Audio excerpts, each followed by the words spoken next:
দীর্ঘ প্রতীক্ষার পর নির্ধারণ হয়েছে তারিখ, কাটা হয়েছে বিমানের টিকিট, ট্রাভেল পাসও পেয়েছেন হাতে। এখন শুধু অপেক্ষা। বলছি বিএনপির ভারপ্রাপ্ত চেয়ারম্যান তারেক রহমানের কথা। দীর্ঘ 17 বছরের বেশি সময় পর যুক্তরাজ্য থেকে আগামী 25 ডিসেম্বর তিনি দেশে ফিরছেন। 25 তারিখে ইনশাআল্লাহ আপনাদের দয়া আল্লাহর রহমতে আমি দেশে ফিরে যাব।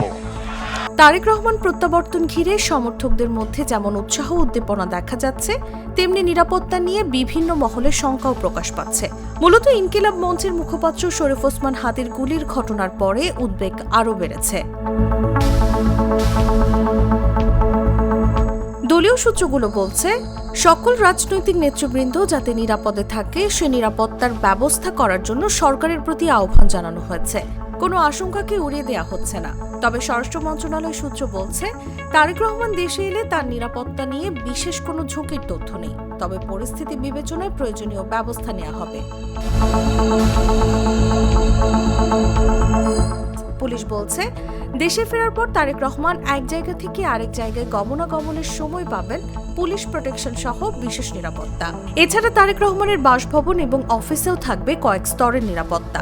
ইউনিফর্মধারী পুলিশের পাশাপাশি সাদা পোশাকেও ছদ্মবেশে গোয়েন্দারা তারেক রহমানের নিরাপত্তার দিকটি দেখভাল করবেন।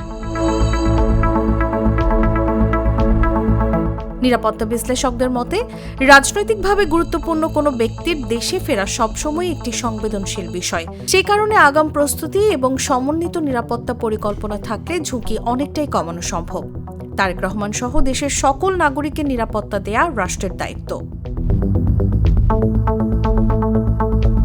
সব মিলিয়ে তারেক রহমানের দেশে ফেরা নিয়ে রাজনৈতিক অঙ্গনে যেমন কৌতূহল বাড়ছে, তেমনি নিরাপত্তা ও সার্বিক পরিস্থিতির দিকেও নজর রাখছে সংশ্লিষ্ট মহল।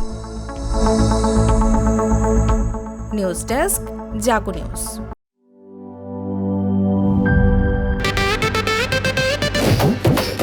একটা ড্রিঙ্কও আমারে দিবা?